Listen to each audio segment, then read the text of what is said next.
स्वभावचिन्मयानन्दं कृपापूर्णं जगत्पतिं हरिषड्वर्गजेतारं नित्यानन्दगुरुं भजे।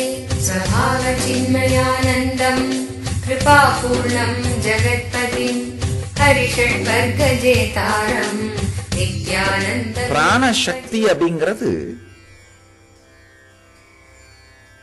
பரத்தை பார் முதல் பூதமாக காட்டக்கூடிய சக்தி. அதனாலதான்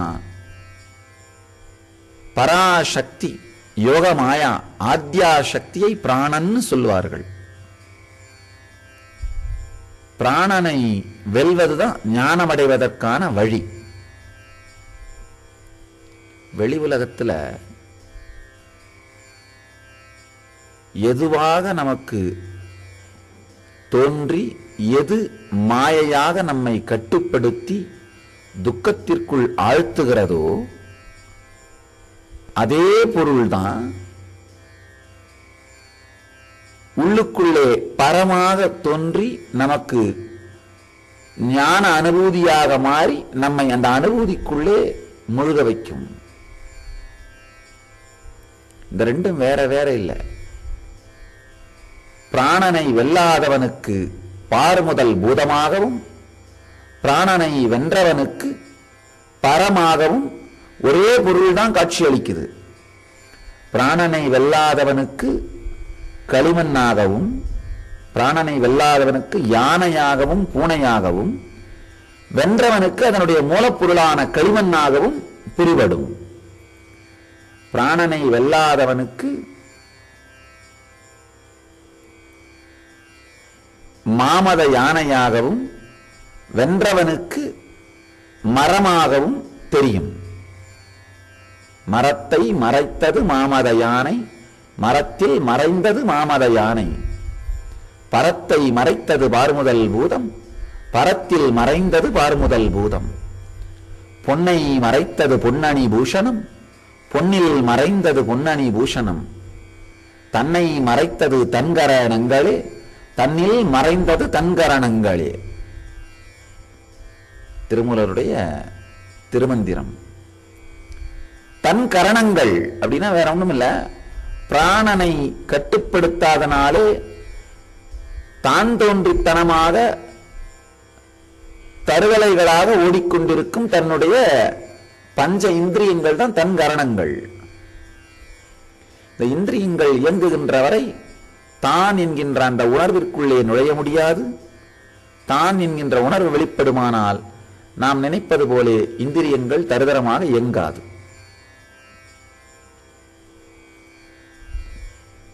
நேரடியாக சத்தியத்தை மிக ஆழமாக உணர்த்தி விடுகிறார் ஈஸ்வரன். அந்த இடைவெளிக்குள்ளே திரும்புவது,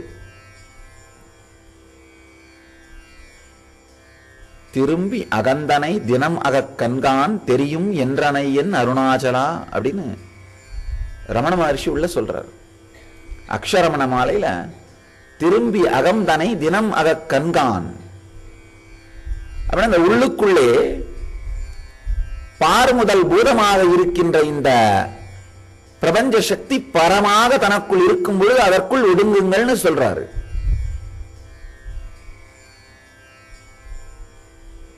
இந்த ஒரே ஒரு சத்தியத்தை தான் பல்வேறு விதமான யோகங்களாக செய்து வைத்தார்கள்.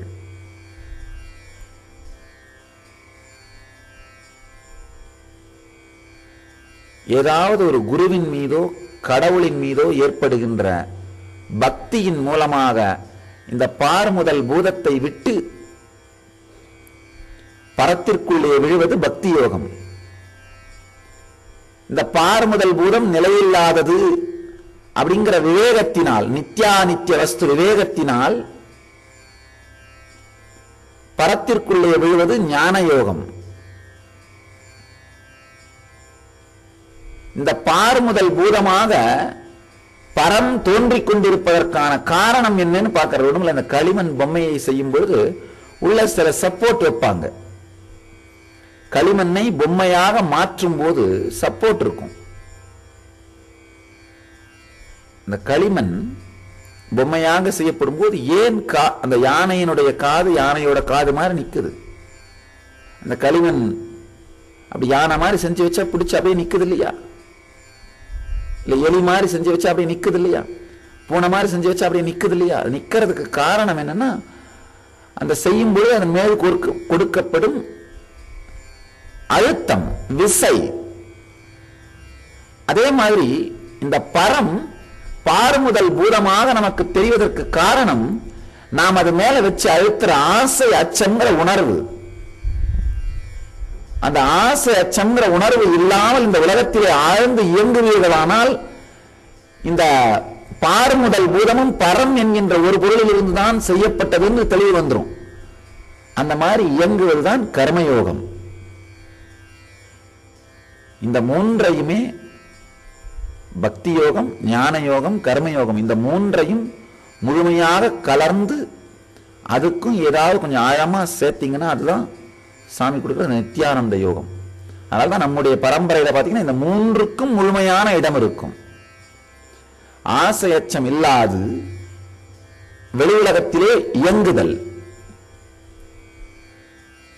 நல்லா ஆழ்ந்து புரிஞ்சுக்கணும். ஒரு குருவினுடைய காலடியிலே இருப்பவர்கள், வாழ்பவர்கள், குரு அவர்களை ஆசை அச்சத்திற்குள்ளே போட்டாலும் கூட அவர்களுடைய வாழ்க்கை ஆசை அச்சத்தை அடிப்படையாக வச்சு இருக்காது. காரணம் என்னன்னா, அவங்க சாமியோட இருக்கிறது, சாமியோட இயங்கிறதுக்கு அடிப்படையான காரணமே தியாகம், இன்ஸ்பிரேஷன். இந்த ஆசை அச்சம் சாமி அவங்களுக்குள்ள ஏற்படுத்துற அந்த ஆசை அச்சம், குரு சில நேரத்தில் இந்த வேலைகள்லாம் செய்வார். அந்த ஆசை அச்சம் ஏன்னா மந்தத்தன்மையில போயிடாம இருக்கிறதுக்காக, இயங்க வைக்கிறதுக்காக. அந்த ஆசை அச்சம் குருவுக்கு செய்திருக்கின்ற அந்த சரணாகதி, அந்த இன்ஸ்பிரேஷன், அந்த உத்வேகம், தியாகம், இதை விட ஆழமா போச்சுன்னா, இதை விட ஜாஸ்தியா போச்சுன்னா ஓடி போயிடுவார்கள். அதனால குருவுடைய காலடியிலிருந்து அவர்கள் சேவை செய்வதே எந்த ஆசை அச்சத்தின் காரணமாக இருந்தாலும் அது தியாகம் தான். ஏன்னா அந்த இருக்கிறது அப்படிங்கிறதே தியாகத்தால நடக்குது. அதுக்கப்புறம் எந்த வேலை செஞ்சாலும் அது என்னதான்? தியாகம் தான் அடிப்படை. அந்த தியாகத்தை விட ஆழமான ஆசையச்சம் ஏற்படுமானால் இருக்கவே மாட்டார்கள். அப்ப இருக்கிறார்கள் என்ன அர்த்தம்? இன்ஸ்பிரேஷனை விட அதிகமா ஆசையச்சம் போகலன்னு அர்த்தம். இன்ஸ்பிரேஷனை விட அதிகமா ஆசையச்சம் போனால் அந்த வினாடியே அவர்களை குருவோடு இருக்க மாட்டார்கள். போதுமடா அப்படின்னு ஓடி போயிடுவார்கள் தானாவே. அவர்களுக்கு ஏற்படுத்தப்படுகிற ஆசை, ஏற்படுத்தப்படுகிற அச்சங்களை விட ஆழமாக அந்த தியாகம் இருப்பதனால்தான் இந்த எந்த விளையாட்டையும் சமாளித்து அவர்களால் குருவோடையே இருக்க முடிகிறது. அதனால ஆசையச்சம் இல்லாமல் உலகத்திற்குள் இயங்குவது, குருவோட காலடியில இருந்து உலகத்திற்குள் இயங்கினாலே அது ஆசையச்சம் இல்லாமல் இயங்குவதுதான். இல்லாமல் உலகத்திலே இயங்குவது பார்முதல் பூதத்தையும் தாண்டி பரத்தின் மீது பக்தி கொள்வது. குருவோ அல்லது கடவுள் மீதோ ஏற்படுகிற பக்தியினாலே பார்முதல் பூதத்தை, அதன் மீது கவனத்தை திருப்புவதை நிறுத்தி விடுவது. இது பக்தி யோகம். நித்யானித்திய வஸ்து விவேகம் ஆழ்ந்து தெளிவாக இது நிரந்தரமானது, இது அனித்தியமானது என்று புரிந்து அதன் மூலமாகவும் பரத்தின் மீது உணர்வை ஒன்றாக்குதல். இந்த மூன்றுமே பாத்தீங்கன்னா இந்த ஒரு தியான முறையிலே முடிவடைகின்றது. இந்த மூன்றின் உச்சமும் இந்த ஒரு தியானத்தில் நடக்கும்.